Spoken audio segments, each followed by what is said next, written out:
mnasikia tukizunguka tukiongea ya kwamba mambo na ukabila tuachane naye.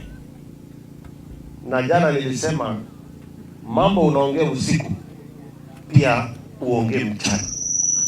Mambo unaongea ukiwa na watu watatu pia ongea hiyo mambo ukiwa na umati, kwa sababu shida ya viongozi wengi ni waongo. Mambo wanaongea mchana na mambo wanaongea usiku ni mambo tofauti. Na hiyo ndio tunataka tuseme, wakati ya ugawanya watu ilipita na wakati.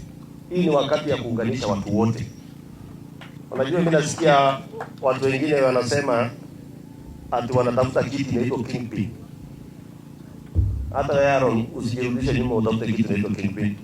Wewe ni majority leader wa Kenya. Hii kitu inaitwa kingpin, hii hawa watu wanakimbizana nini? Kingpin ni kwa nini? Na kuruhusu yule kingpin. Ndio ngajangano. So Aaron, wewe kuja juu kidogo. Unajua mimi naona rafiki yangu mwenyewe anasema anataka kuwa kingpin. Sasa najua kingpin ni nini. Na amepoteza watu wengi. Hata ule gavana wangu hapa alikuwa rafiki yangu sana. Lakini sisi mimi naona ile maneno ngine anaongea pale ndio gavana yenu pia anaongea sasa hivi. Sasa huyu gavana alikuwa mtu mungwana mpole, lakini sasa amejirudisha nyuma. Ameanza sasa kwa mtu ajiji. Ngine akiongea hapo yeye ana support hapo. Hii bombe tutakuja mara 100. So long as tunakuja kufanya kazi. Tutaenda Nyeri, tutaenda Kiambu, tutaenda Mombasa, tutaenda Uasin Gishu, tutaenda kona zote tukiwa viongozi. Kwa maana nyinyi mlitupatia nafasi. Tuliwaomba kura zenu, mkatupatia kura. Sasa sisi ndio tuko na uongozi. Hii maneno ya kulalamika kila siku kusema mimi wako na ile mimi wa wapi, hiyo hapana. Wacha tufanye kazi. Tukikuja kama hapa tufanye kazi. Scorecard yetu itajulikana baada ya kabla ya mwezi 6 tukienda nomination. Ndio nyinyi mtaamua kama wananchi mseme huyu mtu anafaa ama hafai. Lakini kwa sasa tufanye kazi. Hii mambo mengine ya siasa ndogo ndogo hii ya kusema nataka nikuwe kingpin, hata huko kwetu tuko na wengine pia wanataka kuwa kingpin. Kila mtu anataka kuwa kingpin, sasa ndio kingpin nini? Kingpin itajilete peke yake. Ikifika wakati wananchi watajua ni nani anafaa kupewa uongozi. Ni kweli jamani? Lakini sio wewe kuomba kingpin na tunasuka kila mara unasema mimi nataka kuwa kingpin. Hii maneno ni ya Mungu. Ukiona mtu kama Sudi, mtu alikuwa tu makanga, Mungu ameleta ndio kwa mjumbe. Ndio kotini hapo kwa miaka 8 sasa makaratasi, sasa makaratasi yamekuwa sawa. Sio ni maneno ya Mungu.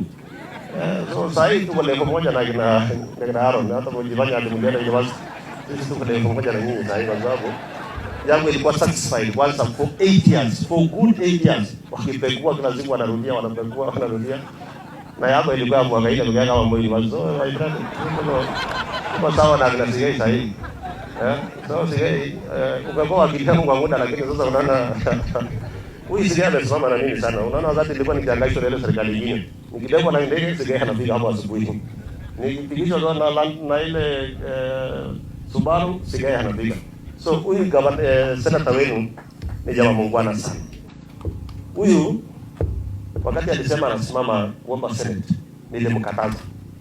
Nikamwambia sasa wewe Sigei, unatafuta nini na network yote uko nayo? Kama ni William Ruto unaganda chini na yeye. Kama ni nani unakaa chini na yeye. Na ananiambia bana wacha nisimame. Na nilikuwa nakuja hawezi na siasa. Lakini nilishangaa alichaguliwa na kura mingi sana. Nataka niwaambie huyu senator mko naye mchunge, ni mtu muungwana sana. Ni mtu ukikutana, ukisikia mtu akisema Sigei amemkosea, ujue huyo mtu ndiye alikuwa na maneno. Sio huyu Sigei. Sigei ni mtu mbole, mtu muungwana. Hata wewe ukajua kitokea hapo unakuta ni kijana wa shule na kumbe ni ni senator kwa hii kona nyingine. Hata mimi nataka niseme nimeshukuru sana na majority leader. Wewe sasa ni kiongozi wetu kule bungeni, kule Senate. Sasa wewe utuongoze na sisi wote tushikane. Sisi tutakaa nyuma yako hapo, tutakaa nyuma ya kina Ishungu hapo, nyuma nini. Sisi tunafuata wadosi. Unajua huyu msimuone sheria tu bure. Any meeting, any government, anything for government, ikiongelewa hapo, huyu jamaa gozi ukamo na Ishungu amekaa. So hii ni watu wakubwa. Yaani msijireduce kwanza kutafuta kitu neto kingpin. Mkae kwa Kenya, mmoja kuja hapa nchini tunapotafuta vitu ya upuzi. Sisi tumekuja hapa kazi ya kuja kutafuta kingpin. Na tuzunguke wote tufanye kazi na tushikane.